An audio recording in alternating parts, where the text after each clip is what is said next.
تعالی عنہ ہے۔ آپ کو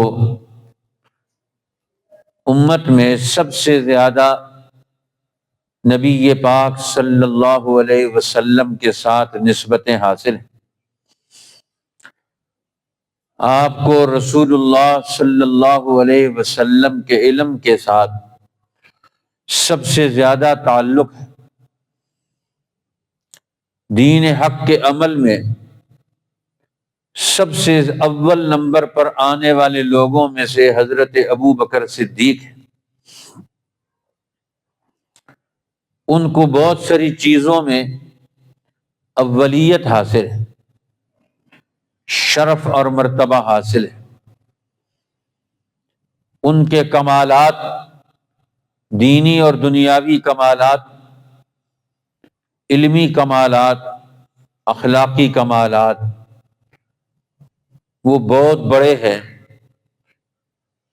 پوری امت میں سے، بلکہ آدم علیہ السلام سے لے کر آخری پیغمبر کی امت تک ساری امتوں میں سب سے زیادہ نبیوں کے بعد افضل البشر بعد الانبیاء، سارے نبیوں کے بعد سارے انسانوں میں سے جس کو فضیلت اور جس کو مرتبہ اور مقام حاصل ہے، وہ حضرت سیدنا ابو بکر صدیق رضی اللہ تعالی عنہ ہے۔ اور اس کا اعتراف صحابہ اکرام کے ہاں پہلے سے موجود تھا۔ تمام صحابہ اکرام رضوان اللہ علیہم اجمعین اس کا علی الاعلان اقرار اور اعتراف کرتے تھے، یہاں تک کہ حضرت عمر جیسا عظیم جلیل القدر انسان وہ بھی فرماتے تھے ابو بکر سیدنا، ابو بکر ہمارے سردار، وخیرنا، اور ابو بکر ہم میں سب سے زیادہ خیر والے، اور ابو بکر احبنا الی اللہ الی رسول اللہ صلی اللہ علیہ وسلم۔ ابو بکر اللہ کے رسول صلی اللہ علیہ وسلم کو سب سے زیادہ محبوب اور پیارے ہیں، اللہ کے رسول کے پیارے ہیں، اور ان کے اوپر اللہ کا خوف اور عظمت ہر وقت حاوی رہتی تھی۔ اللہ کے خوف اور عظمت کی بنیاد پر ان کا دل و دماغ ہر وقت توحید الہی سے سرشار، اور نبی پاک سرور دو عالم صلی اللہ علیہ وسلم کی محبت سے، عشق سے ہر وقت سرشار رہتے تھے۔ کوئی چیز بھی آپ کو اللہ اور اللہ کے رسول سے دور نہیں کر سکتی، ہٹا نہیں سکتی۔ اس لیے صحابہ اکرام وہ فرمایا کرتے تھے لا نادل بأبی بکر احدا، ہم صحابہ اکرام حضرت ابو بکر کے ساتھ برابر کسی کو نہیں رکھتے تھے رسول اللہ کے صحابہ میں سے۔ دوسرا درجہ ثم عمر ثم عثمان، پھر حضرت عمر پھر حضرت عثمان کا درجہ رکھتے تھے، اور فرماتے تھے کنا نقول ورسول اللہ صلی اللہ علیہ وسلم حی، ہم یہ کہتے تھے، آپس میں تذکرہ کرتے تھے، اور رسول اللہ صلی اللہ علیہ وسلم کی حیات مبارکہ میں تذکرہ کرتے تھے افضل امت النبی صلی اللہ علیہ وسلم بعدہ ابو بکر ثم عمر ثم عثمان، کہ اس نبی پاک صلی اللہ علیہ وسلم کی امت میں سب سے زیادہ افضل، فضیلت والے،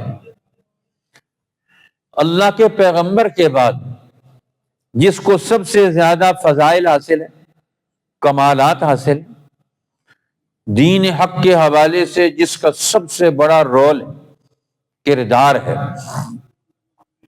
علم کا، عمل کا، رہنمائی کا، اخلاق کا، اجتماعیت کا، ہر اعتبار سے وہ ابو بکر صدیق ہے، کیونکہ وہ نبی پاک کے قریب رہ کر، اللہ کے پیغمبر کے ساتھ رہ کر آپ کا جو قرب انہوں نے حاصل کیا، اس قرب سے جو آپ میں صفات پیدا ہوئی، آپ میں جو کمالات پیدا ہوئے، اللہ کے پیغمبر کے قرب سے جو آپ کے اخلاق، ان میں بلندیاں پیدا ہوئیں، اس میں کوئی برابری نہیں کر سکتا۔ حضرت ابو بکر رضی اللہ تعالی عنہ اس اعتبار سے ان کو نبی پاک صلی اللہ علیہ وسلم سے کامل مشابہت۔ حضرت الامام شاہ ولی اللہ محدث دہلوی رحمۃ اللہ علیہ اپنی کتاب میں فرماتے ہیں، جس کو حجت الاسلام بانی دارالعلوم دیوبند مولانا قاسم نانوتوی رحمۃ اللہ علیہ نے نقل کیا،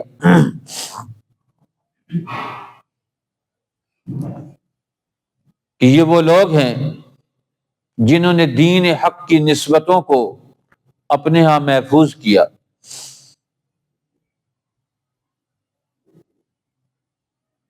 وہ فرماتے ہیں کہ اللہ تعالیٰ نے کلام مجید میں انعام والی جماعت کے 4 درجے بیان فرمائے، اولئک الذین انعم اللہ علیہم من النبیین والصدیقین والشہداء والصالحین،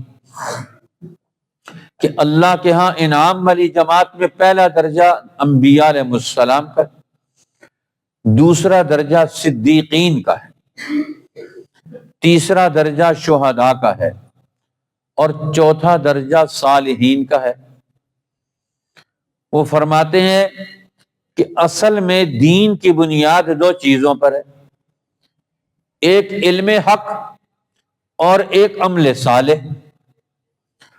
اب 2 درجے وہ علم کے ہیں، تصدیق کے ہیں، صداقت کے ہیں، معرفت کے ہیں۔ پہلا درجہ نبوت کا اور دوسرا درجہ اس کے قریب ترین علمی کمالات میں، شعور کی بلندی میں، وہ حضرت ابو بکر صدیق کا ہے، اس لیے وہ صدیقین میں سے۔ اور اسی طرح 2 درجے وہ عمل کے ہیں۔ عمل میں پہلا درجہ تو شہداء کا ہے، جو دین حق کے عمل کو زندہ کرنے کے لیے اپنی ساری چیزیں قربان کر دیتے، یہاں تک کہ اپنی جان بھی اس دین پر عمل کرنے کے اعتبار سے قربان کر دیتے، کہ آخری عمل ان کا وہ کیا ہے، وہ اپنی جان قربان کر دیں۔ اور دوسرا درجہ وہ صالحین کا ہے، کہ وہ اپنی طبیعت، اپنی خواہش یا کسی اور کی رائے اور خواہش کو اختیار نہیں کرتے، بلکہ وہ عمل صالح، اللہ کی منشا اور مرضی پر نیک اور درست عمل کرتے ہیں۔ ہر عمل، ہر قدم ان کا وہ اللہ کی مرضی پر ہوتا ہے۔ یہ صالحین ہے، یہ عمل کا درجہ۔ تو دین نام ہے علم اور عمل کا، اور یہ علم اور عمل کے درجے ہیں 2۔ اور صدیق کا درجہ جو ہے وہ نبوت کے ساتھ ملا ہوا ہے۔ اب یہ معرفت کا درجہ ہے۔ تو حضرت ابو بکر رضی اللہ تعالی عنہ، اس سے معلوم ہوا وہ عالم هذه الامہ، نبی کے بعد اس امت میں سب سے زیادہ علم رکھنے والے، سب سے زیادہ متقی لوگوں میں سے، سب سے زیادہ اخلاق والے لوگوں میں سے، افضل هذه الامہ، ہر فضیلت میں ان کا کوئی ثانی نہیں، وہ خود نبی کے ثانی ہیں، ان کا کوئی ثانی نہیں۔ ثانی اثنین اذ ہما فی الغار، وہ 2 میں سے دوسرے ہیں۔ اذ یقول لصاحبہ لا تحزن، اللہ نے آپ کو اللہ کے رسول کا ساتھی خود قرآن میں قرار دیا۔ اذ یقول لصاحبہ، باقی لوگوں کی صحابیت وہ تو تاریخ سے، احادیث سے، زبان نبوت سے ثابت ہے، لیکن یہاں زبان نبوت سے وحی بن کر حضرت ابو بکر کی صحابیت ثابت ہے۔ اذ یقول لصاحبہ، جب وہ اپنے ساتھی کو کہہ رہے ہیں، اپنے دوست کو کہہ رہے ہیں، یہ ان کا بہت بڑا شرف ہے اور کمال ہے، تو گویا علمی کمالات میں بھی وہ سب سے اونچے درجے کے ہیں، اور عملی کمالات میں بھی وہ سب سے اونچے درجے کے ہیں۔ پھر ان کا ایک لقب جو ہے وہ ہے صدیق اکبر کا، کہ صدیق اکبر۔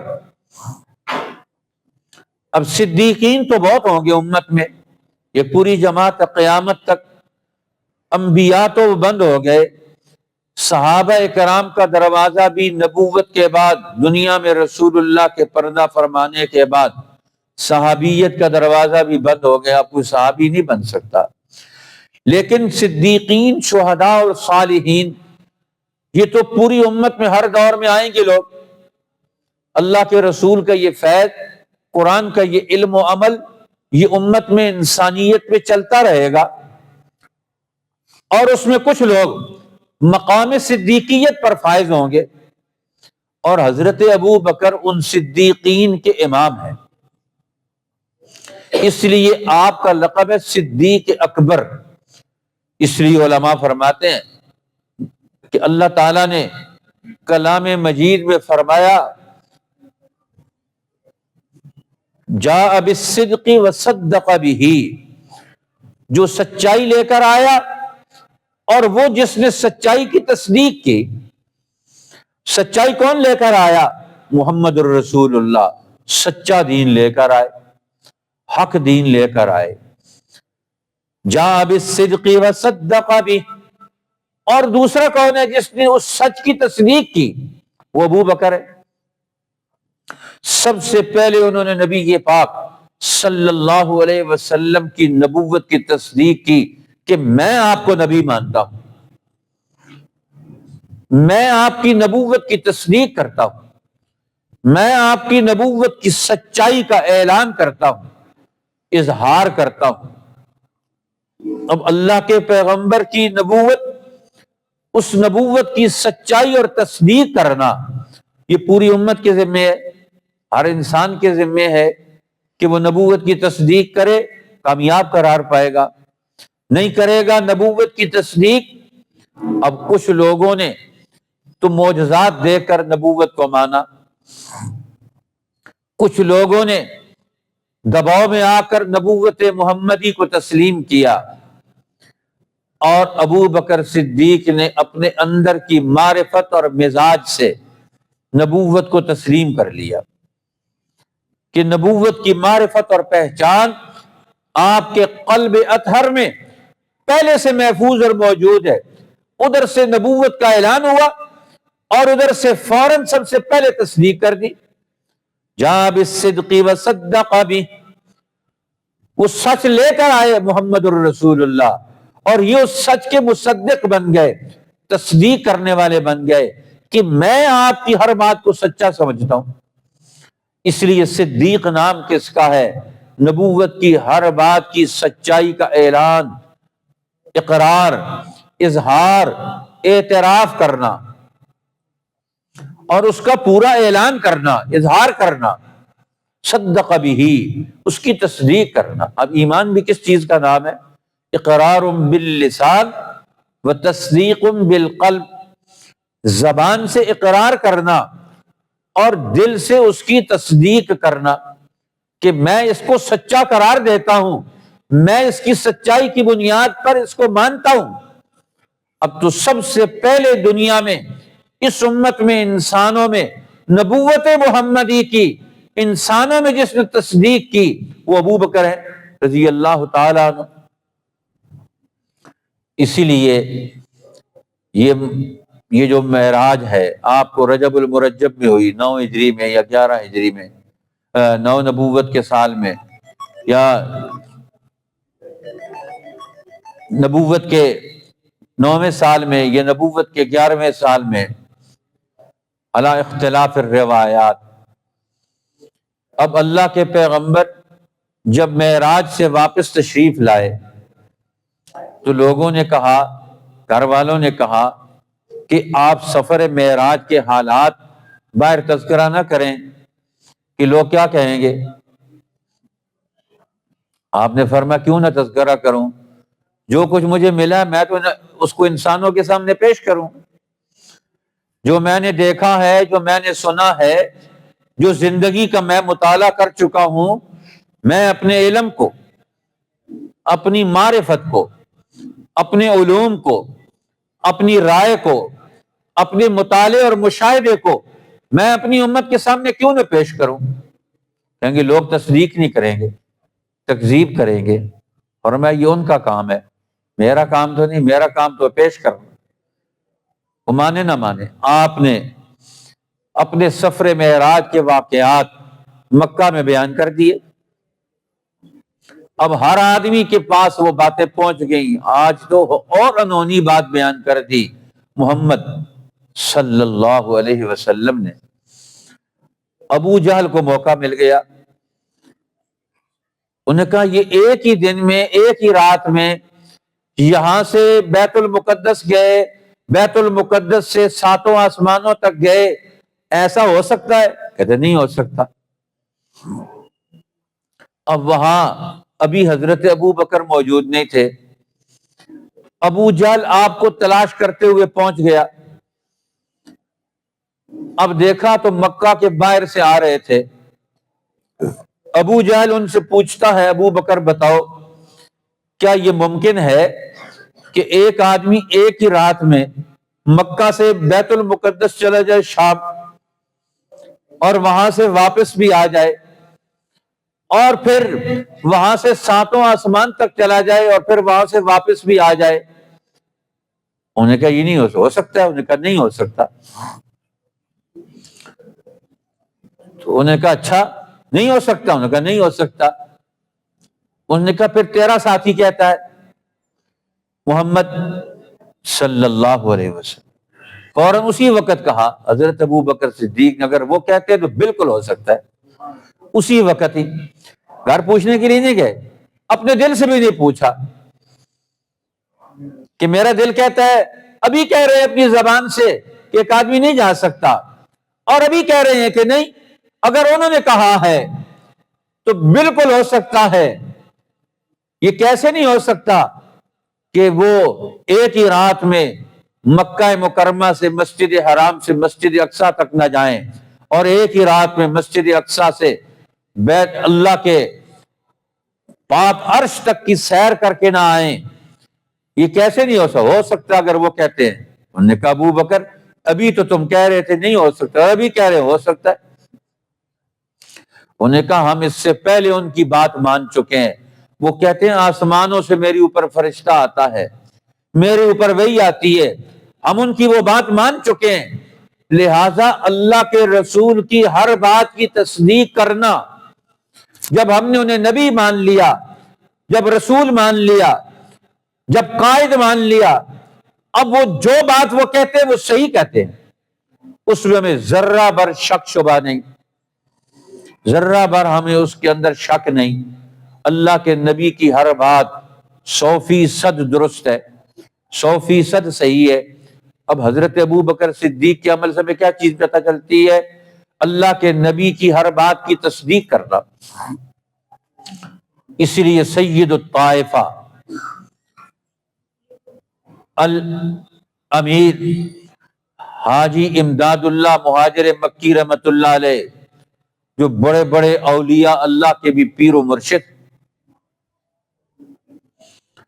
اللہ تعالیٰ نے ان کو وہ بڑا مقام عطا فرمایا، مقام ولایت میں۔ یہ بھی صدیقی خاندان سے تعلق رکھتے ہیں ہندوستان میں، حضرت ابو بکر صدیق کی نسل سے یہ صدیقی خاندان، حضرت مولانا قاسم نانوتوی کا، ان لوگوں کا۔ تو اب یہ وہ فرماتے ہیں صدیق کیسے کہتے ہیں؟ یہ ایک اصطلاح ہے دین کی، صدیقین، صدیق کیسے کہتے ہیں؟ وہ فرماتے تھے، جس کو حضرت مولانا قاسم نانوتوی رحمۃ اللہ علیہ نے تفصیل کے ساتھ بیان کیا، وہ فرماتے ہیں صدیق اس شخصیت کو کہتے ہیں جس کے دل و دماغ میں دین کے کسی مسئلے کے بارے میں غلط ہونے کا شک شبہ بھی نہ گزرے، وہ دین کے ہر مسئلے کو اپنے اندر کے یقین کی قوت سے 100% اسے صحیح تسلیم کرے، اسی کو تو صدیق کہتے ہیں، جس کے دل و دماغ میں کسی قسم کا کوئی شک شبہ نہ گزرے۔ اب دشمن کا کام کیا ہے؟ شیطانی قوتوں کا کام کیا ہے؟ انسانوں کے دل و دماغ میں شک پیدا کرنا، وسوسہ پیدا کرنا۔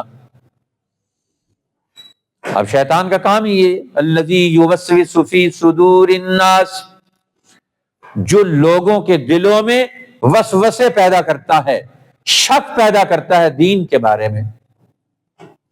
اب ہر دل کو شک سے نکالنا، پاک کرنا، یہی تو کمال ہے کہ ہم جو اللہ نبی کے قرب میں آتا ہے اس کے اندر سے شک نکل جاتا ہے، یقین آ جاتا ہے۔ ایمان کس چیز کا نام ہے؟ یقین کا نام ہے۔ مولانا ابوالکلام آزاد رحمۃ اللہ علیہ فرمایا کرتے تھے، ایمان یقین کا وہ آخری درجہ جس کے بعد یقین کا کوئی مرتبہ نہ ہو، اس کا نام ایمان ہے۔ ایمان نام ہی کس چیز کا؟ یقین کا، کہ انسان اللہ کو مان لے اور یقینی طور پر مان لے۔ میری آنکھیں جھوٹ کہتی ہیں لیکن جو اللہ کی ذات ہے ہم اس کو تسلیم کرتے ہیں، اللہ کے نبی کو ہم تسلیم کرتے ہیں۔ یقین کا آخری مرتبہ، وہ کمال ایمان وہ اسی میں ہے کہ ہم یقین کے آخری مرتبے پر فائز ہوں۔ تو صدیق کسے کہتے ہیں؟ جس کو دین کے کسی مسئلے کے بارے میں کسی قسم کا کوئی شک شبہ نہ ہو۔ اس لیے وہ فرماتے ہیں یہ دین کے اندر جس کے دل و دماغ سے ہر قسم کے شکوک و شبہات نکل جائیں اور وہ کسی مسئلے میں شک شبے میں مبتلا نہ ہو اور اس کو علی وجہ البصیرت یہ دین کی کامل معرفت حاصل ہو جائے، وہ فرماتے ہیں یہ مقام صدیقیت پر فائز ہے۔ اور خود انہوں نے مثال دے کر سمجھایا، اور میں دیکھو مشاجرات صحابہ ہیں، صحابہ کرام میں آپس میں لڑائیاں ہوئیں، آپس میں بات چیت کرتے ہیں۔ ہمارے لیے تو مقدس جماعت ہے، نبی کی جماعت ہے، نبی کی تربیت یافتہ لوگ ہیں، لیکن کہتے ہیں ہمیں اس میں بھی کوئی خلجان نہیں ہے، ہمیں اس میں بھی کوئی شک شبہ نہیں ہے۔ مشاجرات صحابہ میں بھی ہمیں کمال یقین اور کمال معرفت حاصل ہے اور اس میں بھی ہمیں کوئی خلجان موجود نہیں ہے، ہم اس میں بھی کسی بارے میں کوئی شک شبے میں مبتلا نہیں ہے، نہ ایک کو غلط کہتے ہیں نہ دوسرے کو غلط کہتے ہیں، ہم ان سب کو صحیح کہتے ہیں۔ ہمیں مشاجرات صحابہ میں بھی کوئی شک شبہ نہیں۔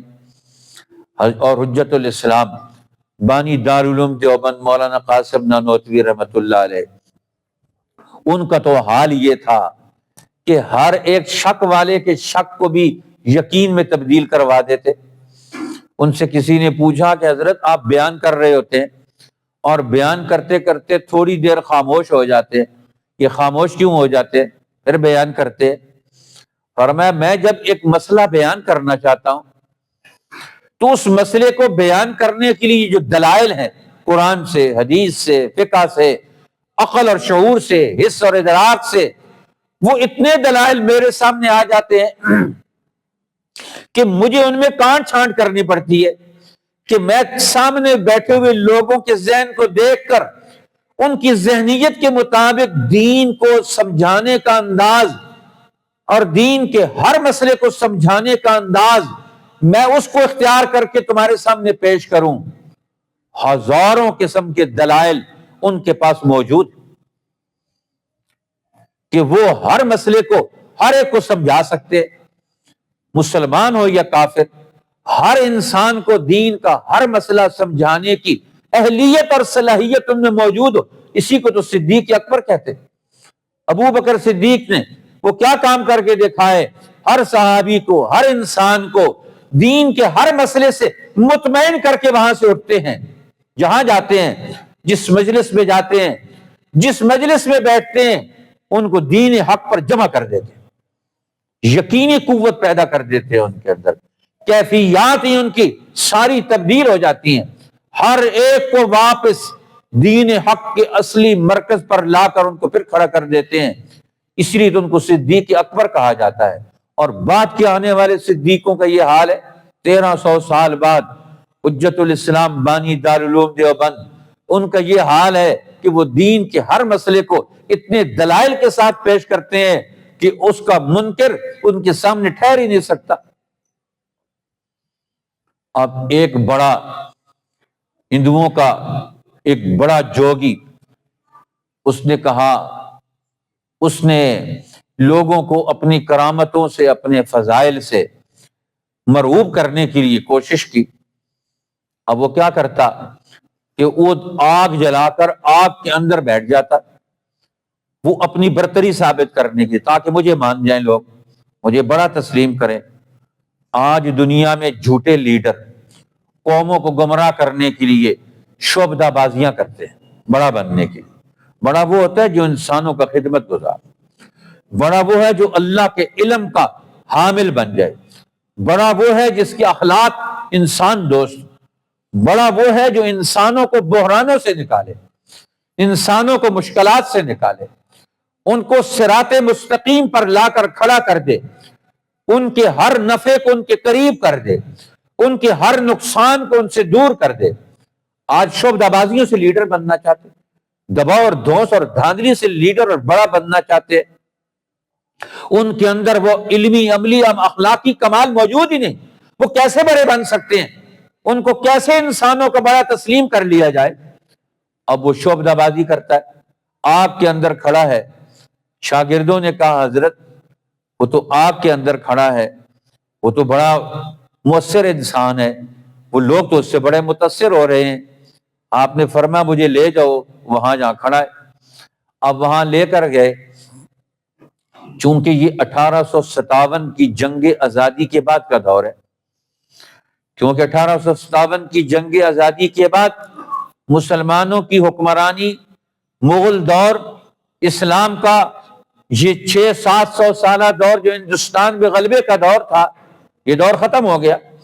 انگریزوں نے یہاں کے وسائل پر قبضہ کر لیا، زمینوں پر قبضہ کر لیا، یہاں کے لوگوں کو غلام بنا لیا۔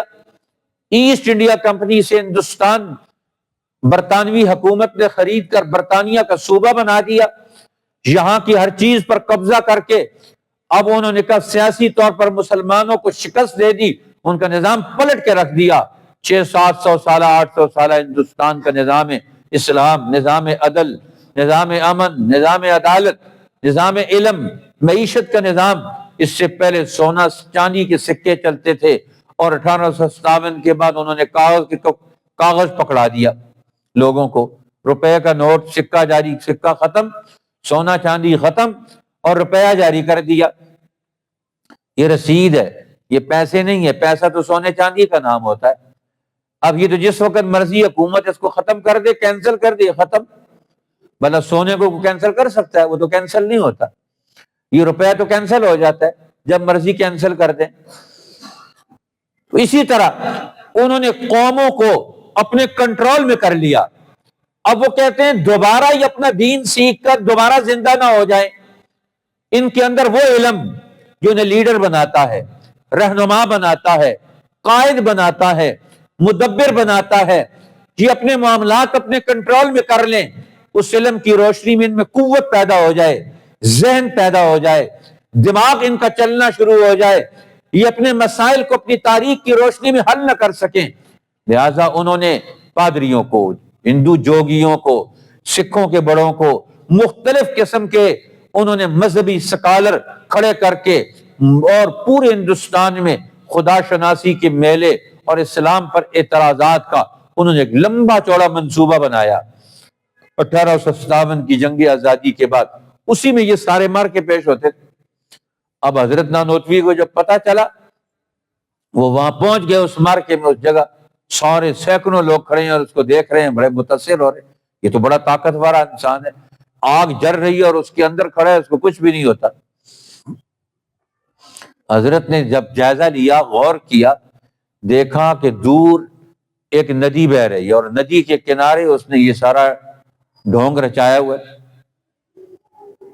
اب وہ ندی بہ رہی ہے، اب وہ اس کی نگاہ اس ندی پر ہے اور ندی کے پانی سے وہ ٹھنڈک حاصل کرتا ہے، اس کو پتہ ہی نہیں یہ باہر کیا ہے، اس کی توجہ پانی پر ہے اور پانی کی ٹھنڈک کو اپنے دماغ میں محسوس، اپنی قوت خیال کے ذریعے سے اس نے اپنے آپ کو محفوظ کیا ہوا ہے۔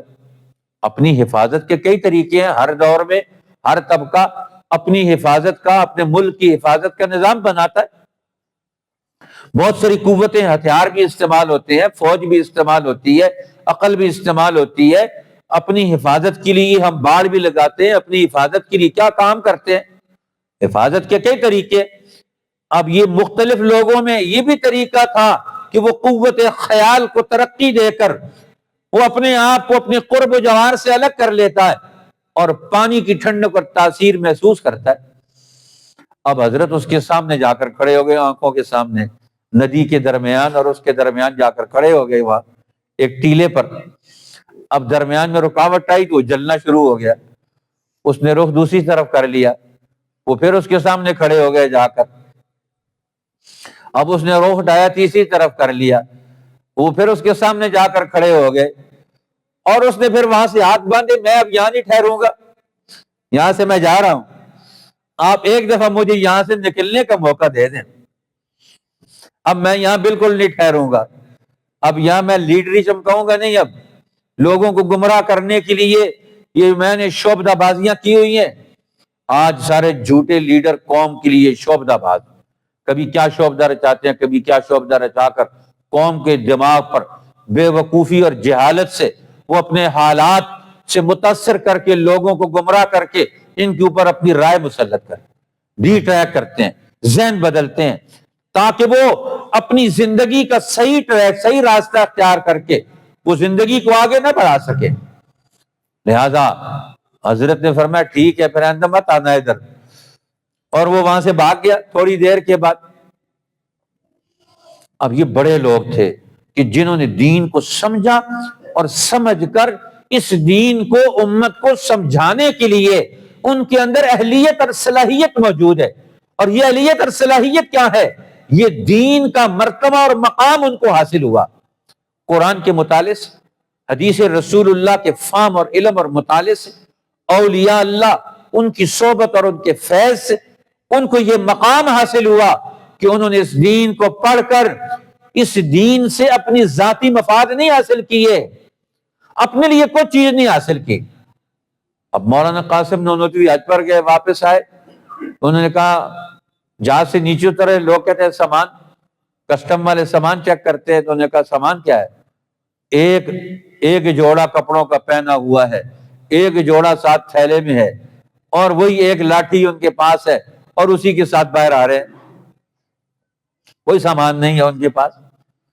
اب جنہوں نے اپنے لیے کچھ بھی نہیں بنایا اور امت کو بنا کر گئے، لوگ پیدا کر کے گئے، اللہ والے لوگ، علم والے لوگ، اخلاق والے لوگ، یہ رسول اللہ کا کردار تھا۔ رسول اللہ نے کیا کیا؟ رسول اللہ نے اس امت کے اندر سے نبوت کے ملنے کے بعد امت کے اندر سے لوگوں کو کھڑا کر دیا اپنے قرب و جوار میں۔ اور حضرت ابو ہریرہ رضی اللہ تعالیٰ عنہ اسی بات کا تو اعلان کر رہے ہیں، وہ فرماتے ہیں قال رسول اللہ صلی اللہ علیہ وسلم، حضرت ابو ہریرہ فرماتے ہیں کہ رسول اللہ نے فرمایا، ابو ہریرہ رضی اللہ تعالیٰ عنہ مدینہ میں جب آئے، ہجرت کے 5ویں سال مسلمان ہوئے، اور جب آئے 5ویں سال ہجرت کے مسلمان ہوئے تو رسول اللہ کے در پر پڑے رہتے تھے، ہر وقت وہیں رہتے تھے۔ جب اللہ کے رسول باہر آئیں گے تو خدمت نبوی میں بیٹھیں گے، آپ کی باتیں سنیں گے، ان باتوں کو عمل میں جو حضور ارشاد فرمائیں گے اس پر عمل کریں گے، ہر وقت اسی پر انتظار میں، رسول اللہ کے ارشادات سننے کے انتظار میں رہتے ہیں۔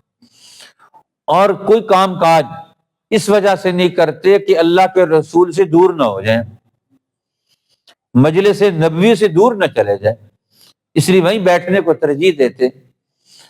اب بھوک ہے، پیاس ہے تو پانی پی لیتے ہیں، لیکن بھوک ہے اور گر جاتے ہیں، بھوک سے بے ہوش ہو جاتے ہیں۔ ابو ہریرہ فرماتے تھے بھوک سے بے ہوش ہو جاتا تھا، لوگ میری گردن پر آ کر پاؤں رکھتے تھے، یہ مرگی والوں کا علاج کرتے تھے، جوتا ٹاکی کا کر سنگاتے تھے کہ مجھے ہوش آ جائے، کہتے ما بی الا الجوع، مجھے کچھ بھی نہ ہوتا صرف بھوک ہوتی۔ وہ بیان کرتے ہیں کہ ایک دفعہ مسجد نبوی میں بیٹھے ہوئے حضرت ابو ہریرہ،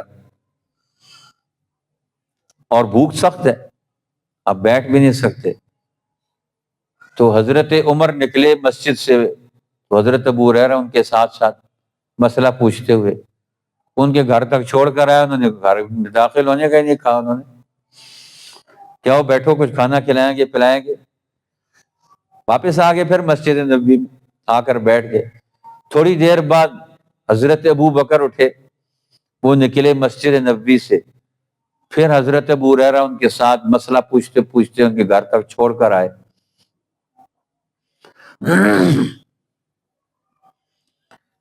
اب وہاں جو پہنچے تو وہ بھی واپس آ گئے۔ اب تھوڑی دیر بعد نبی پاک صلی اللہ علیہ وسلم مسجد نبوی سے نکلے تو حضرت ابو ہریرہ ساتھ سوال کر رہے ہیں، بات پوچھ رہے ہیں۔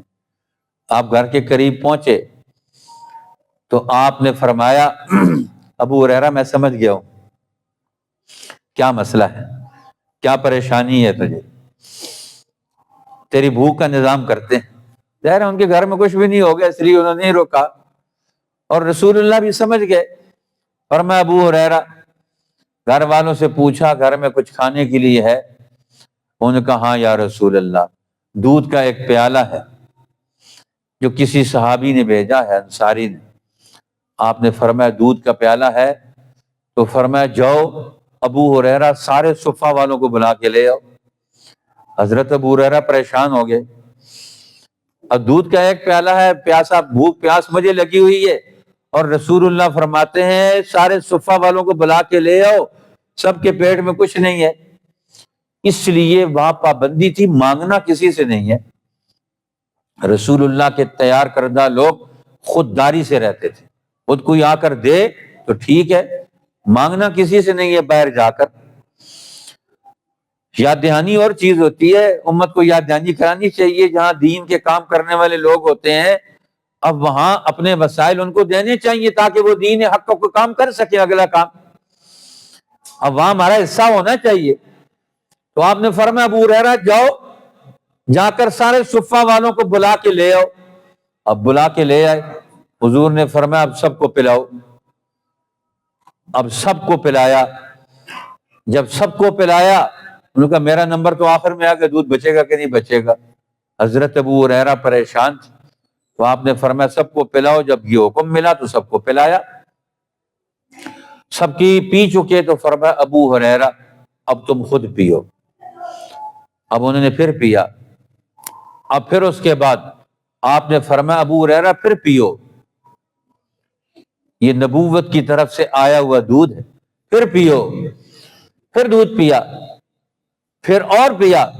آپ نے فرمایا ابو ہریرہ پھر پیو اور پیو، پھر اور دودھ پیا، تیسری دفعہ، پھر چوتھی دفعہ حضور نے فرمایا ابو ہریرہ اور پیو۔ کہنے لگے یا رسول اللہ حتی اتضلع، اب تو میں پسلیوں تک اوپر تک سیراب ہو گیا ہوں، دودھ میرے انگ انگ میں رچ بس چکا ہے، اب تو گنجائش نہیں۔ آپ نے فرمایا اچھا اب مجھے دے دو۔ اب 70 لوگوں کا جھوٹا رسول اللہ نے خود پیا، جی پہلے دوسروں کو پلایا۔ اب یہ ہے تربیت رسول اللہ کی، دوسروں کو اول درجے پر رکھتے ہیں، کھانے میں پینے میں، جب خدمت کا موقع آتا ہے تو پہلے درجے میں، اب جب دوسروں کو دینے کی بات آتی ہے تو اپنے آپ کو پیچھے، خدمت کی بات آتی ہے تو سب سے پہلے۔ اب حضرت ابو بکر رضی اللہ تعالیٰ عنہ ایک سفر میں گئے، لوگ ساتھ ہیں، دوست ساتھ ہیں، حضرت ابو بکر رضی اللہ تعالیٰ عنہ سفر میں، تو انہوں نے کہا کہ سفر میں ایک آدمی کو امیر بنا لو، تو انہوں نے کہا امیر تو ہم آپ کو بنائیں گے۔ انہوں نے کہا تم میں سے کوئی امیر بن جائے تو زیادہ بہتر بات ہے۔ انہوں نے کہا نہیں، ہم چاہتے ہیں تو آپ امیر بنیں۔ انہوں نے فرمایا پھر جب امیر بنتا ہے پھر تمہیں پتہ ہے کہ امیر کیا کیا جاتا ہے؟ انہوں نے کہا امیر کی بات مانی جاتی ہے، امیر کی اطاعت کی جاتی ہے۔ انہوں نے کہا پھر اب تم نے میری اطاعت کرنی ہے، اب میرا حکم ماننا ہے، جو میں کہوں گا وہ کرنا ہے۔ اب حضرت ابو بکر رضی اللہ تعالیٰ عنہ سارے سفر میں آتے جاتے ہوئے، اب سارے پانی بھر کے لانا ہے تو خود بھر کے لے کر آ رہے ہیں۔ وہ کہتے ہم لیتے ہیں۔ انہوں نے کہا تم نے امیر بنایا، میری بات مانو، پانی میں بھر کے لاؤں گا۔ اب جنگل سے لکڑیاں لانی ہے تو کہتے میں لے کر آؤں گا، تم سارے یہاں بیٹھ کر اپنے دوسرے کام کرو۔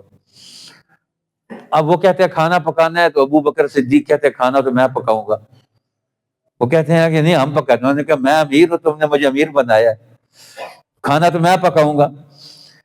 اب وہ کہتے ہیں کھانا دسترخوان لگایا، اس پر بٹھاتے ہیں سب کو، بیٹھو کھاؤ۔ اب کہتے ہیں کھانا ہم تقسیم کرتے ہیں۔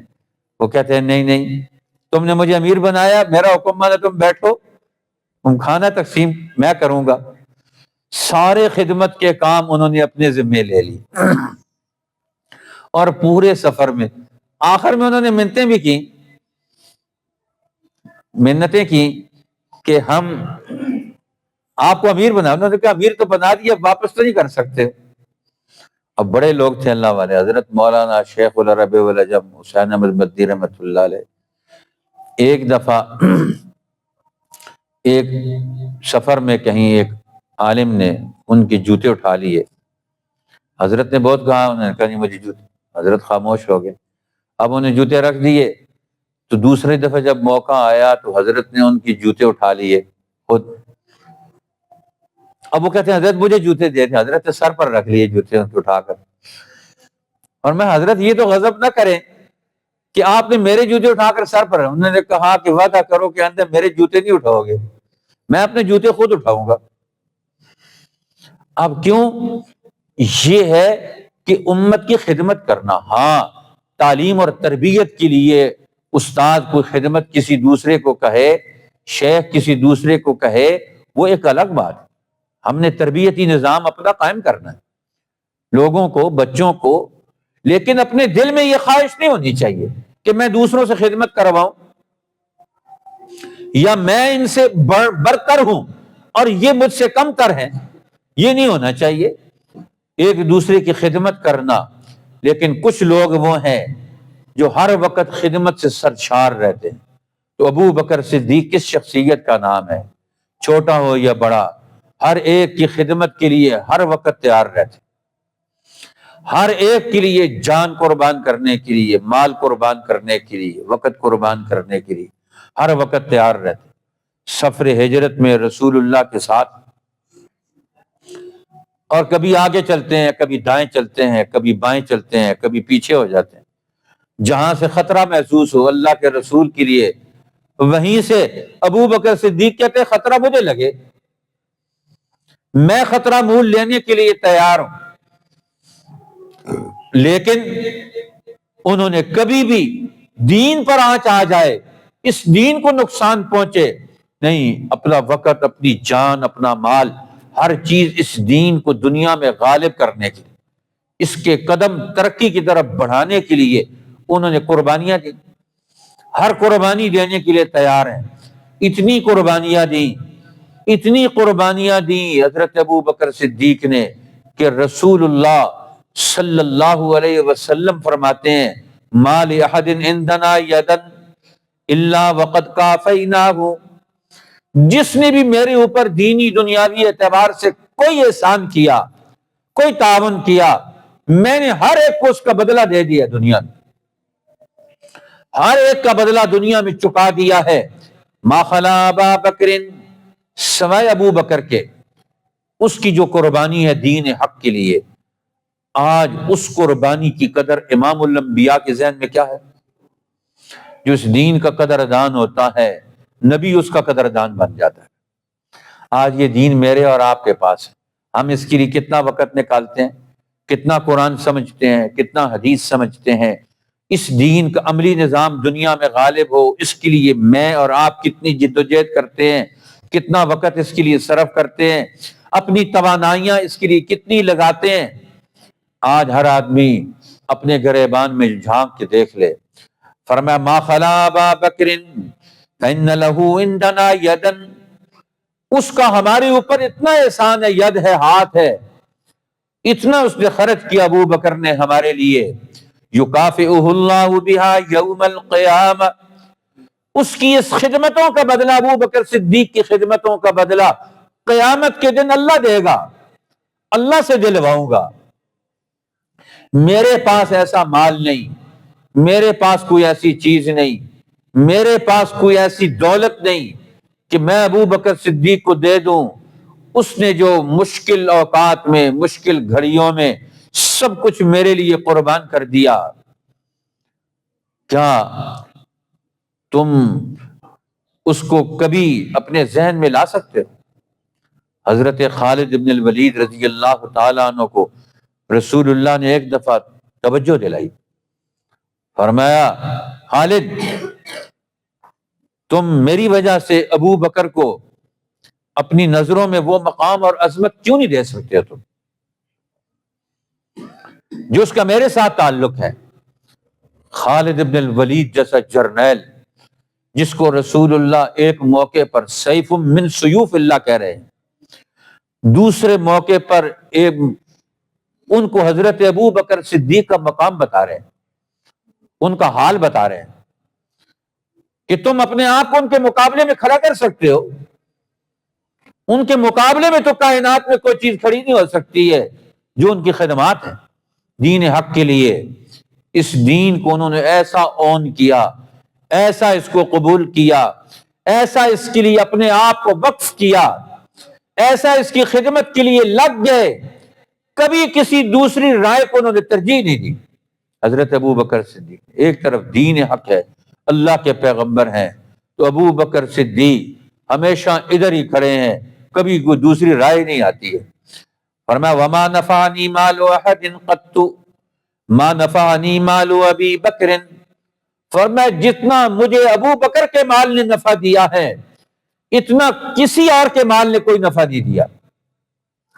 نبوت کے 23 سال، نبوت کے 23 سالہ دور، فرمایا اس میں، حالانکہ آپ کو پتہ ہے حضرت خدیجہ رضی اللہ تعالی عنہا جب اللہ کے پیغمبر پر نبوت کا اعلان اور اظہار ہوا، انہوں نے اتنا مال پیش کیا، حضرت خدیجہ رضی اللہ تعالی عنہا نے، وہ بھی بین الاقوامی تجارت کرتی تھی، ایک گھوڑے اونٹ سوار اونٹ پر بیٹھ جائے، اتنا غلہ اناج چیزوں کا ڈھیر لگ جائے، اتنے بڑے مال و دولت کا ڈھیر، سیدہ خدیجہ الکبریٰ رضی اللہ تعالی عنہا نے رسول اللہ کی خدمت میں لا کر ڈھیر کر دیا تھا، جہاں مرضی اس مال کو خرچ کرے،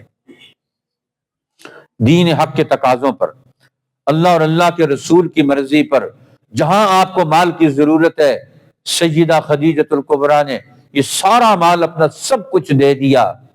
لیکن اللہ کے پیغمبر تذکرہ کس کا کرتے ہیں اور فرما رہے ہیں کہ دیکھو صحیح، ما نفعنی مال احد قط ما نفعنی مال ابی بکر، جتنا ابو بکر کے مال نے مجھے نفع دیا ہے اس دین کی ترقی میں، ابو بکر کی جان مال، اس کے وقت کی جتنی جہاں مال خرچ کیا ہے، جہاں اس کا وجود ہے، کسی اور کا مال اس مقام پر، اتنا مال کسی کا نہیں خرچ ہوا، اتنا نفع کسی اور کے مال سے نہیں پہنچا۔ اب یہ ابو بکر کی جان بھی، ابو بکر کا مال بھی، ابو بکر کی اولاد بھی، اللہ نے 4 پشتوں کو شرف صحابیت بخشا۔ آپ کے والد بھی صحابی بنے، فتح مکہ پر مسلمان ہوئے، اور آپ کے خود بھی صحابی ہیں، اور آپ کے بیٹے بھی صحابی ہیں، آپ کے پوتے بھی صحابی ہیں، اور پھر آپ کے پڑپوتوں میں سے بھی اللہ نے ایسے بڑے لوگ کھڑے کر دیے، قاسم ابن محمد ابن ابی بکر، وہ مدینہ کے ان بڑے فقہائے مدینہ میں جن کا شمار ہوتا ہے، اور اولیاء اللہ کے سرتاج ہیں۔ سلسلہ نقشبندیہ کا ایک سلسلہ جا کر قاسم ابن محمد ابن ابی بکر پر جا کر رکتا ہے۔ اب وہ عظیم لوگ اللہ نے ان کی نسل سے پیدا کیے، اس اعتبار سے اللہ نے ان کو جو مقام دیا، خدمات ان کی، وہ نبی پاک صلی اللہ علیہ وسلم نے فرمایا تھا۔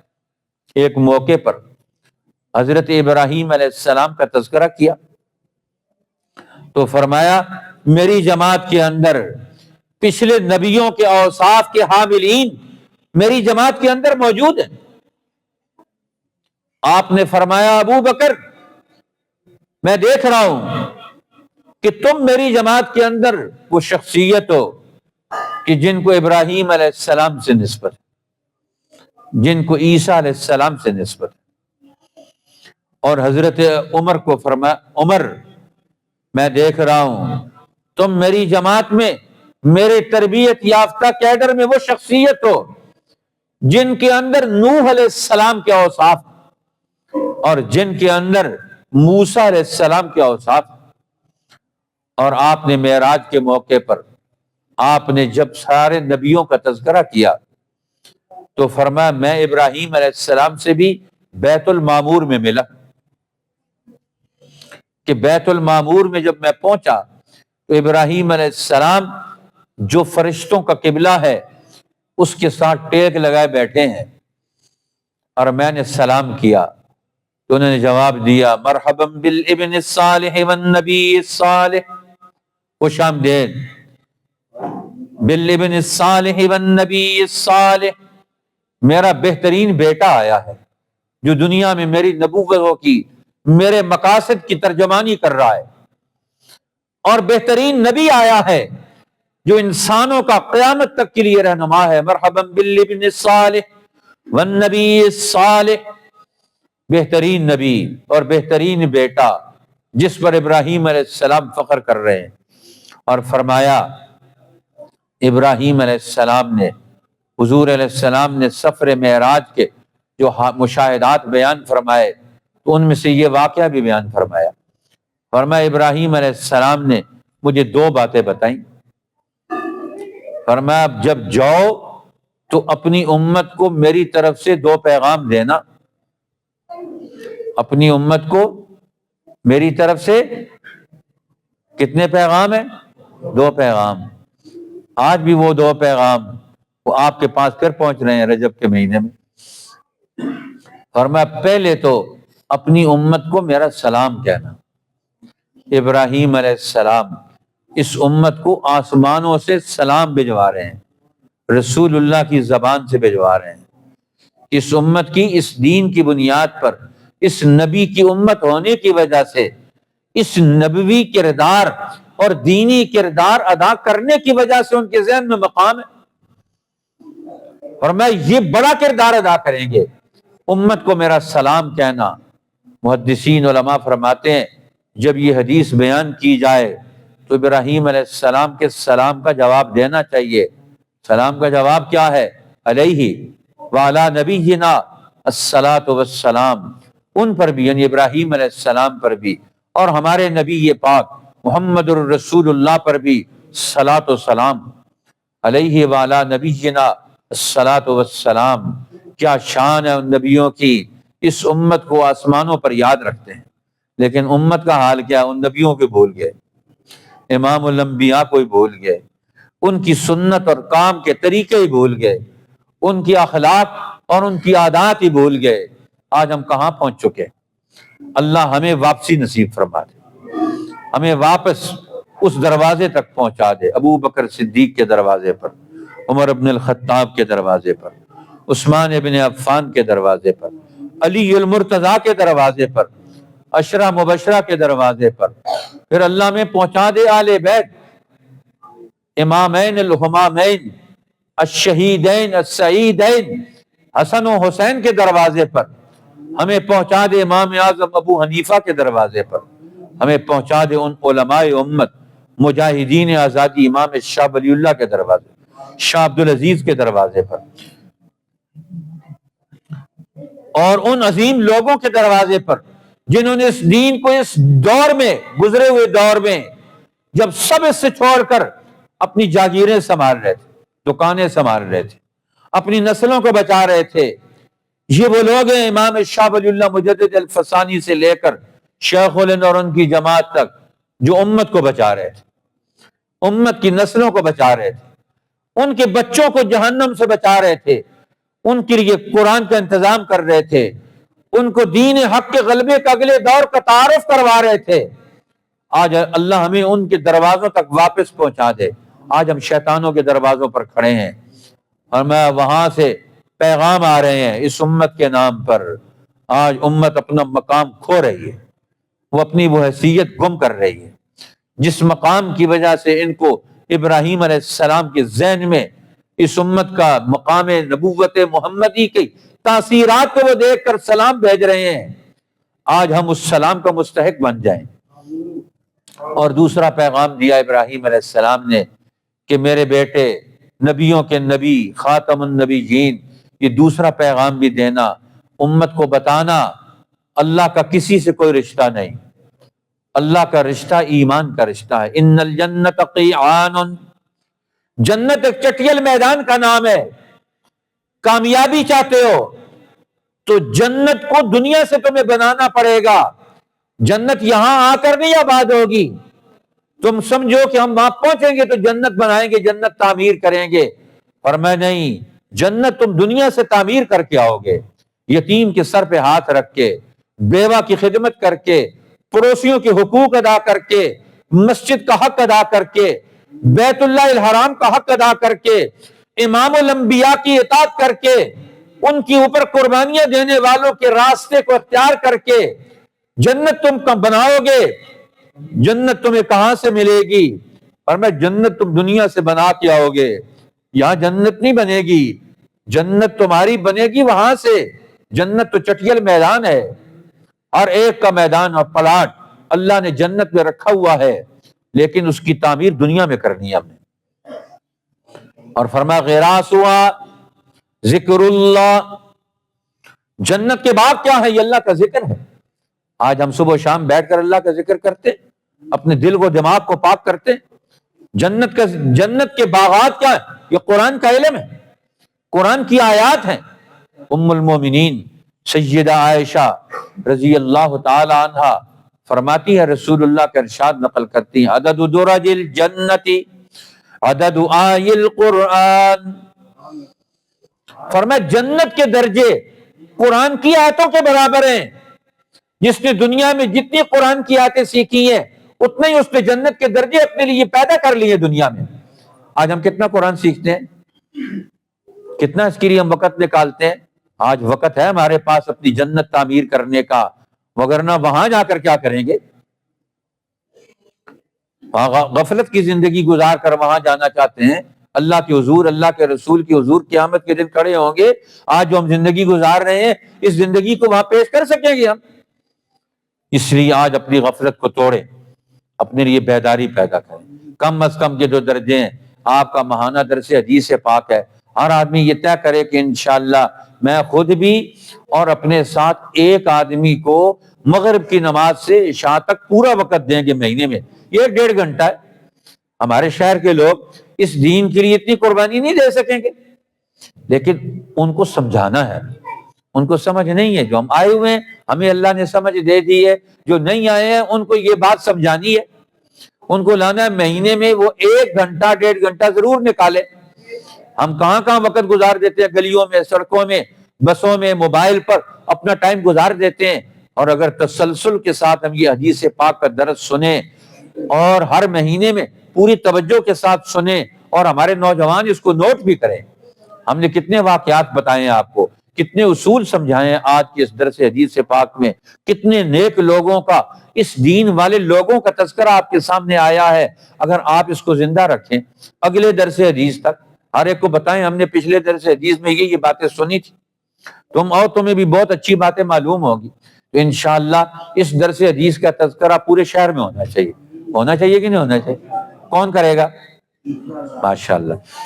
اب حضرت ابراہیم خلیل اللہ علیہ السلام وہ فرما رہے ہیں امت کو بتائیے، امام الانبیاء محمد الرسول اللہ، ان الجنت قیان، جنت ایک چٹیل میدان ہے، وہ چٹیل میدان، اس کے باغ و بہار، اس کے نہروں کی تعمیر اور اس کے مکانات اور بلڈنگوں کی تعمیر یہ تمہیں دنیا میں کرنی ہے۔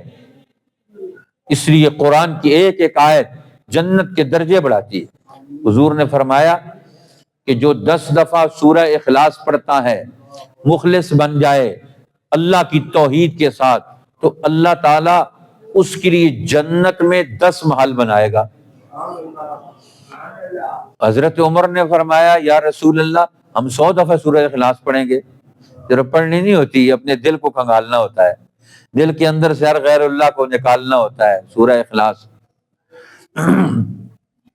تو ہم تو 100 دفعہ پڑھیں گے، تو آپ نے فرمایا اللہ تمہیں اس سے زیادہ دے گا، اللہ اکثر، اللہ کے یہاں کوئی کمی ہے؟ تمہارے یہاں کمی ہے، اللہ کے یہاں تو کوئی کمی نہیں ہے۔ جی آج ہم نے قرآن کا دامن ہم نہیں چھوڑ دیا، مسجد کا دامن ہم نہیں چھوڑ دیا، دین حق کو دنیا میں غالب کرنے کا دامن ہم نہیں چھوڑ دیا۔ اب اس امت کو رسول اللہ کے بعد سب سے زیادہ کس چیز کی ضرورت تھی؟ اللہ کے پیغمبر پردہ فرما گئے تو سب سے پہلے اس امت کو اس کی شیرازہ بندی کی ضرورت تھی، اس کو جمع کرنے کی ضرورت تھی، اس کو ایک لڑی میں پرونے کی ضرورت تھی۔ اب انصار سقیفہ بنو ساعدہ میں جمع ہو گئے کہ رسول اللہ کا نائب اور جانشین کون ہوگا، امیر کون بنے گا، امت کا امام کون بنے گا، رہنما کون بنے گا، وہ مشورہ کر رہے ہیں۔ اب حضرت ابو بکر وہاں چلے گئے، عمر کو لیا، حضرت ابو عبیدہ بن الجراح کو لیا، 3 صحابہ کو، اور سب سے پہلے امت کے اندر کہ رسول اللہ نے 23 سال میں یہ باغ لگایا امت کا، یہ دین کھڑا کیا ہے، یہ پورا عرب فتح کر کے اس کو ایک لڑی میں پرویا ہے، آج ضرورت ہے اس کی حفاظت کی۔ حضرت ابو بکر گھر نہیں بیٹھتے ہیں اور اسی وقت سے آ کر سرگرم ہیں۔ اب آپ دیکھ لیں اتنے سرگرم ہیں کہ رات کو آرام نہیں، دن کو چین نہیں۔ 2.5 سال کا عرصہ ملا ہے آپ کے دور خلافت میں، 2.5 سال میں رات اور دن ایک کر دیا۔ سیدنا ابو بکر صدیق نے، اب انہیں پتہ چلا وہاں بیٹھے ہوئے، فوراً وہاں پہنچ گئے کہ امت کی شیرازہ بندی کرنی ہے، اجتماعی نظام، سیاسی نظام، نظام خلافت، امت کو بغیر انتظام کے چھوڑنا، یہ تو اسلام کی مخالفت۔ آج 250 سال کا عرصہ گزر رہا ہے، آج امت کا انتظام بگڑا ہوا ہے، آج پوری امت بکھری ہوئی، دشمن کے غلبے کے ماتحت میں فیصلے دشمن کرتا ہے، پوری امت ان کے فیصلے مانتی ہے، اپنے اندر اپنے فیصلے کرنے کی اہلیت اور صلاحیت دنیا کے مسلمان کھو چکے ہیں۔ حضرت ابو بکر رضی اللہ تعالیٰ عنہ، آج ہمارے ہاں حکمرانوں کے فیصلے باہر ہوتے ہیں، حضرت ابو بکر وہاں پہنچے، فرمایا ہمارے ہاں کون امیر بنے گا، کون خلیفہ بنے گا؟ حضور تو پہلے ہی فرما گئے کہ مرو ابا بکر فلیصلی بالناس، ابو بکر کو کہو کہ میرے مصلی پر کھڑا ہو جائے، لوگوں کو نماز پڑھائے، مصلی رسول اللہ کا وارث ہوا۔ مرو ابا بکر فلیصلی بالناس، ابو بکر کو کہو کہ میرے مصلی پر کھڑا ہو جائے۔ حضرت عائشہ فرماتی ہیں یا رسول اللہ ابو بکر بڑے رقیق القلب ہیں، وہ تو آپ کے مصلی پر آپ کی بیماری کی وجہ سے کیسے کھڑے ہوں گے؟ فرمایا چھوڑو اپنی رائے کو، پھر فرمایا مرو ابا بکر فلیصلی بالناس، ابو بکر کو کہو کہ وہ مصلی پر کھڑے ہوں۔ پھر حضرت عائشہ نے دوسرے کو کہا یا رسول اللہ عمر کو کہیں کہ وہ نماز پڑھا دیں۔ پھر آپ نے فرمایا چھوڑ دو تم اپنی رائے کو، مرو ابا بکر فلیصلی بالناس، ابو بکر کو کہو کہ میرے مصلی پر کھڑا ہو جائے۔ رسول اللہ کی بیماری کے دوران اللہ کے پیغمبر کے مصلی پر کھڑے ہو کر نمازیں پڑھائیں، اور جب سقیفہ بنو ساعدہ میں وہاں انصار جمع ہے، حضرت ابو بکر پہنچ جاتے ہیں، اور پھر وہاں ان کو انصار کو ان کی حیثیت، حقیقت، ان کا فضائل، ان سب کو سمجھا کر اصول بتایا، دین کا اصول۔ فرمایا نبی کا جانشین بنانا ہے۔ نبی کہاں سے آئے تھے؟ مہاجرین میں سے، اور نبی کا جانشین مہاجرین میں سے ہوگا۔ جس طرح تم نبی کے اس دور میں معاون تھے، وزیر تھے، فرمایا من الامیر ومنکم الوزیر، ہم نبی کا جانشین وہ مہاجرین میں سے ہوگا اور تم اس کے وزیر ہوگے۔ اور پھر ایک جملہ ارشاد فرمایا، آپ کو جب امیر بنا دیا گیا، حضرت ابو بکر نے فرمایا یہ ابو عمر ہے، یہ ابو عبیدہ بن الجراح ہے، جن پر رسول اللہ نے اعتماد کیا، ان میں سے دو میں سے کسی ایک کے ہاتھ پر بیعت کر لو۔ حضرت عمر نے حضرت ابو بکر کا ہاتھ پکڑا اور اس پر فوراً بیعت کی۔ فرمایا کیسے ہو سکتا ہے جس قوم میں ابو بکر موجود ہوں ان کو چھوڑ کر کسی اور کے ہاتھ پر بیعت کی جائے، کسی اور کو امام اور خلیفہ بنایا جائے، کسی اور کو حاکم بنایا جائے، یہ کیسے ممکن ہو سکتا ہے؟ ابو بکر کو چھوڑ کر کسی اور کو خلیفہ بنایا جائے۔ وہیں ان کے ہاتھ پر بیعت کر لی۔ حضرت ابو بکر نے وہاں بیعت قبول کر لی، اور پھر جب یہ سارے حالات اللہ کے رسول پردہ فرما گئے، تدفین ہو گئی، اور پھر پہلا خطبہ خلافت ارشاد فرمایا۔ اب خلافت کا پہلا خطبہ ارشاد فرمایا، اور پہلے خطبے میں فرمایا میں نے خلافت اس وقت اس لیے قبول کی تھی کہ امت کا شیرازہ بن گیا، یہ امت جمع ہو جائے، اس کا نظام سیاست، نظام معیشت، ان کا نظام علم و عمل، ان کا نظام ارشاد، وہ ایک کلمے کے ساتھ جمع ہو جائے۔ یہ آج بکھری ہوئی چیزیں ہیں، آج ممبر و محراب کی آواز اور، آج اقتدار اور سیاست میں بیٹھنے والوں کی رائے اور، آج بازار کے نظام کے حالات اور ہیں، آج امت کا ہر طبقہ اور شعبہ بکھرا ہوا ہے، جو دین حق کی تابعیت میں آج وہ اپنی کوئی حیثیت نہیں رکھتا پوری دنیا میں۔ حضرت ابو بکر صدیق اس دین کو دنیا میں جس طرح رسول اللہ نے حیثیت دلوائی، وہی حیثیت دنیا میں سیاسی طور پر، اجتماعی طور پر، معاشی طور پر، سماجی طور پر وہی حیثیت دلوا کر گئے۔ جتنے رخنے پیدا ہوئے، فتنے پیدا ہوئے، ہر فتنے کو کچل ڈالا۔ پہلا خطبہ ارشاد فرمایا، میں نے امت کا شیرازہ بندی کے لیے میں نے بیعت قبول کی تھی، میں تمہیں بیعت تمہاری واپس کرتا ہوں۔ اب سارے لوگ مسجد نبوی میں بیٹھے ہوئے ہو، سوچ و بچار کر کے اپنے اندر سے جس کو بہتر سمجھتے ہو خلیفہ بنا دو۔ اور پھر قسم اٹھا کر فرمایا، اللہ کی قسم، رات میں اور دن میں کسی وقت بھی میں نے اپنے لیے خلیفہ بننے کی، امیر بننے کی، امت کا حاکم بننے کی کبھی بھی اللہ سے دعا نہیں مانگی ہے۔ کتنا بے نفس انسان، کتنا شریف النفس انسان، کتنے عظیم لوگ ہیں، اور میں کبھی بھی دن اور رات میں نے خلیفہ اور امام بننے کے لیے کبھی بھی اللہ سے دعا نہیں مانگی ہے، ایک دفعہ بھی دعا نہیں مانگی ہے کہ میں اس امت کا رسول اللہ کے بعد خلیفہ بنوں، تم نے بنایا ہے، اس لیے میں اس شیرازہ بندی کے لیے قبول کر رہا ہوں۔ دوبارہ سب لوگوں نے پھر بیعت کی، سب لوگوں نے پھر بیعت کی، اور انہوں نے دین حق کو کیسا سنبھالا، امت کو پھر کیسا سنبھالا، ہر طبقے کو کیسے جوڑ کے رکھا، ہر ایک کو کیسے کیسے اس کی عزت افزائی اور حوصلہ افزائی کر کے اس کو دنیا میں کیسے ترقی دے کر اس کو کمال تک پہنچایا۔ آج مسلمان کی ٹانگ کھینچتا ہے۔ نام ابو بکر صدیق کا لیتے ہیں، کیا ابو بکر صدیق نے کسی مسلمان کی ٹانگ کھینچی تھی کبھی؟ کسی مسلمان کو نقصان پہنچایا تھا کبھی؟ ان کے کسی اقدام سے کبھی بازار کو نقصان پہنچا؟ ان کے خلافت کے دور سے کسی آدمی کو کبھی نقصان پہنچا؟ آج کے ہمارے حکمران ان کے نام لیتے ہیں، ان کے قانون اور فیصلوں سے امت روتی ہے۔ آج مزدور روتا ہے، آج کسان روتا ہے، آج اسپتال بھرے ہوئے ایڑیاں رگڑ کر لوگ مرتے ہیں۔ آج ان کا ہاتھ پکڑنے والا، ان کے حقوق کی جنگ لڑنے والا، ان کے مسئلوں کے حل کرنے والا، ان کی امید بننے والا آج کوئی نظر نہیں آتا۔ اور پہلے خطبے میں جب انہوں نے فرمایا، حضرت ابو بکر صدیق رضی اللہ تعالیٰ عنہ نے فرمایا، یاد رکھو تم نے مجھے خلیفہ بنایا ہے، تم نے مجھے امیر بنایا ہے، تم نے مجھے امام بنایا ہے، تو یاد رکھو مجھے کیوں طاقت دی ہے تم نے، اب تم میرے ساتھ میری طاقت بنو گے، میں تمہاری طاقت کے ذریعے سے اس دین کو دنیا میں قائم کروں گا۔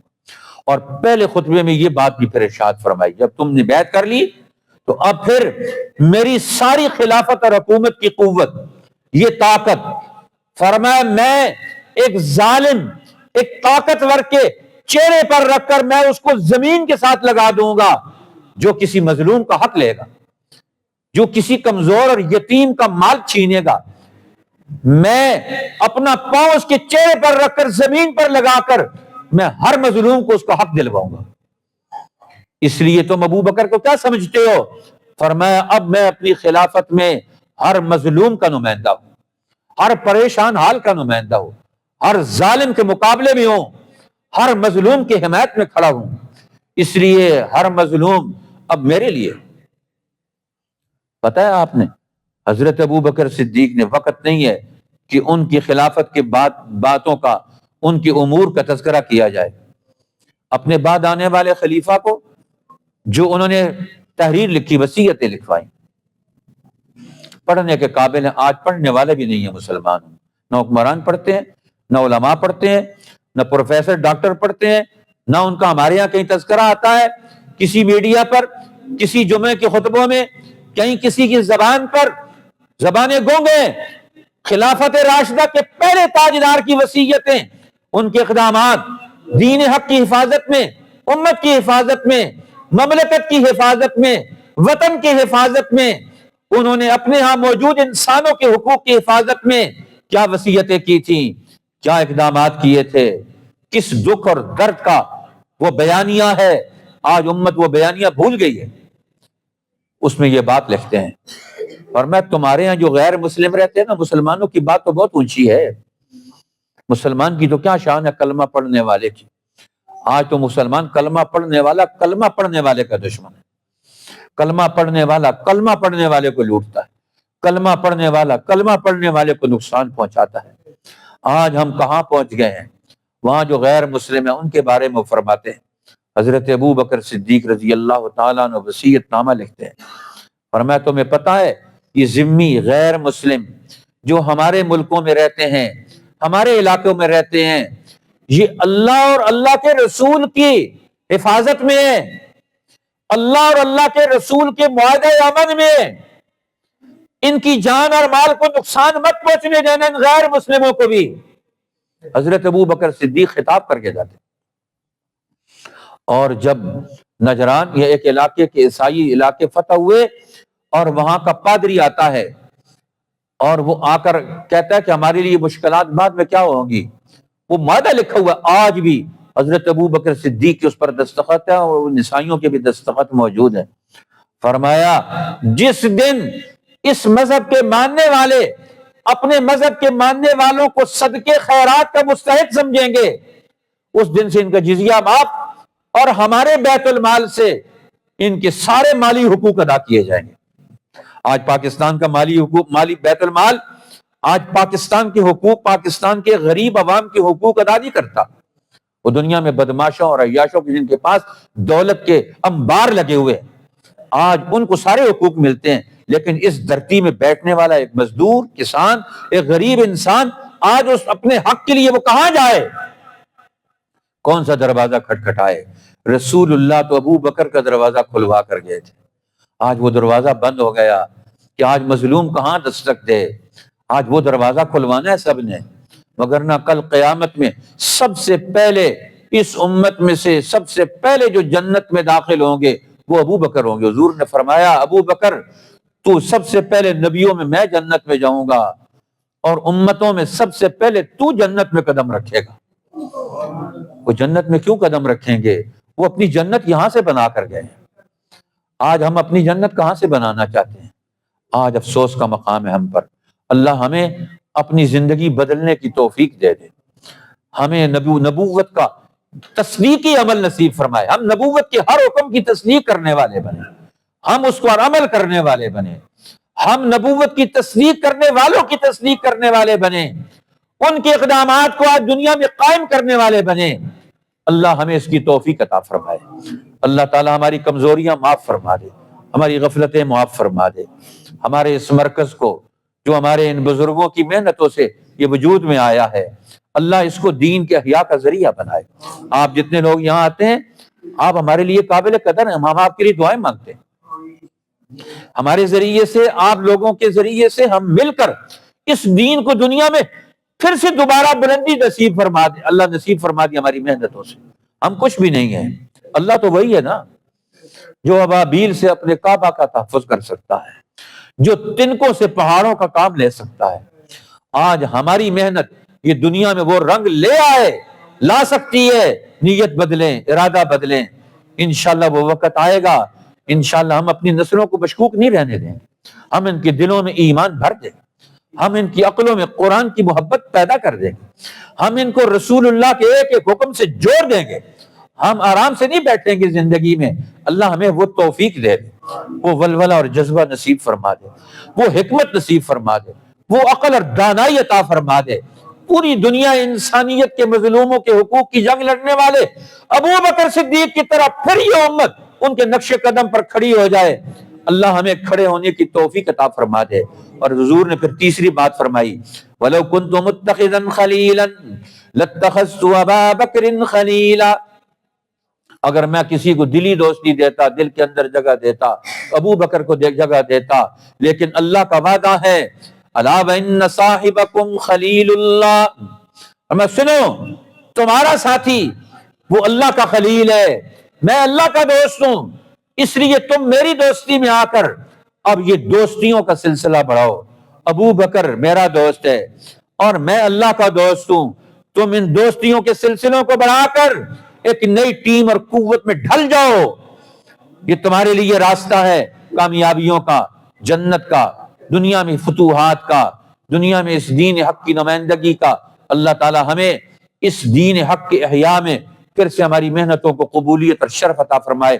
وآخر دعوانا ان الحمد للہ رب العالمین۔